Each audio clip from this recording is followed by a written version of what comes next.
26 episodes airing in 1993. Yes, I know that back in 1993 the phrase 26 episode anime series was quite redundant, but unfortunately these days you really have to specify. This was followed up by a 10 episode OVA from 1994 to 1996. I'm talking about the Irresponsible Captain Tylor.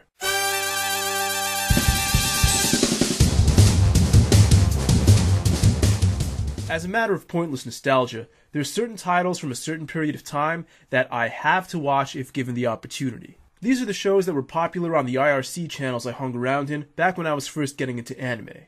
Irresponsible Captain Tylor was one of these. Or should I say, The Irresponsible Captain Tylor, the being important because I watched it dubbed. This was back in the good old days when you didn't just dub the dialogue, you also dubbed all the songs. It's a shame we don't do that anymore. Lawyers ruin everything.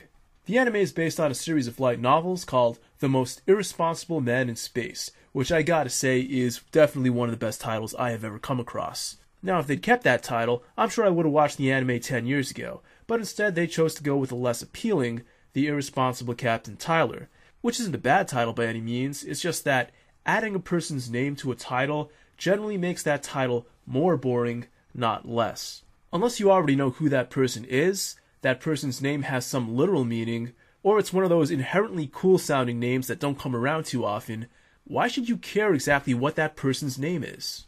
Take some of Agatha Christie's works, for example. And Then There Were None is a killer title. Let's ignore for the time being that it had certain other titles beforehand, but yeah, no proper nouns. Murder on the Orient Express is another great title, and even though Orient Express is a proper noun and therefore a name, people know what the Orient Express is, so that secondary meaning they bring along with them when reading the title gives you a cool sense of what that novel is going to be like. Now let's look at the title of what many consider to be Agatha Christie's greatest work, The Murder of Roger Ackroyd. I'm down with the murder part, but who the hell is Roger Ackroyd and why should I care? Wouldn't a short description of who Roger Ackroyd is be more intriguing? So yeah, this guy Tylor, he's the most irresponsible man in space. If that by itself doesn't make you want to go out and watch it, just stay tuned, I have another few minutes to tell you just how good this anime is.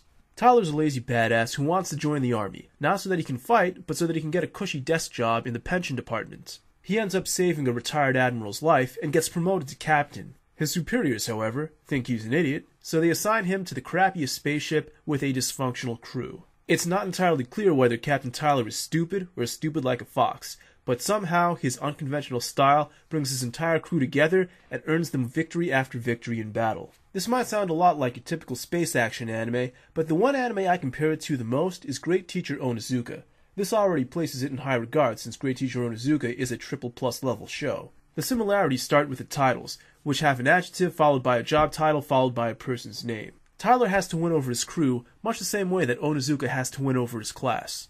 Both of them have a positive, easygoing, unorthodox style, and both of them have superiors who are out to get him. Tylor's greatest moment comes at the climax of the series, which, as the kids say these days, is a crowning moment of awesome. The climax alone makes the series worth watching. Tylor's tales of foppery and whim up until that point are consistently good, but there aren't many moments that are really going to blow you away. Given that that's the bulk of the show, I decided to give it a final grade of a single plus, though it was a close call. The OVA, on the other hand, well, a few problems with that. The OVA mainly consists of character development side stories. Some people these days may even go so far as to call it slice of life, which is horribly depressing. Now don't get me wrong, the show has a fun cast of characters when they're all together, but when you take the characters and just look at them as individuals in isolation, there's really not much to them. I mean, Captain Tylor himself, now he's a total badass. I mean, I'd even say he's almost as cool as me. And I guess Captain Dome on the other side, he's pretty cool too. Perhaps I'd want to see an episode just about him. But everyone else on the show, nobody I'd want to dedicate a full episode to, isolated from the rest of the cast. Another problem I had with the OVA is that it kind of undermines what happened at the end of the TV series. I don't want to get into spoilers here, but I'll say at least this much. You'd think at the end of the TV series, certain conflicts would have been resolved, or at least abated. But in the OVA, you get the sense that the messages at the end of the TV series were lost, and that some of the characters never really learned anything. There are really only two positives I took away from the OVA. First of all, I do like some of the character development they did regarding Lieutenant Yamamoto. I also like that they at least moved in the direction of tying up a certain loose end regarding the enemy Prime Minister, but they didn't even quite manage to get there. All in all, the OVA was a bit disappointing. Final grade, single tilde. Now I know that temptation is always there. Just for the sake of being a completionist, shouldn't you watch the OVA even if it's not that good? Well, for this particular anime, there's really no point. I mean, it's mostly side stories, and the little bit of plot they add at the end, it doesn't even wrap up properly, so you wouldn't be getting anywhere anyway. Well, that's all for this anime review. Next time, I won't be doing anime, I'll be changing it up a little bit, and perhaps I may even say something a little controversial. See you next time.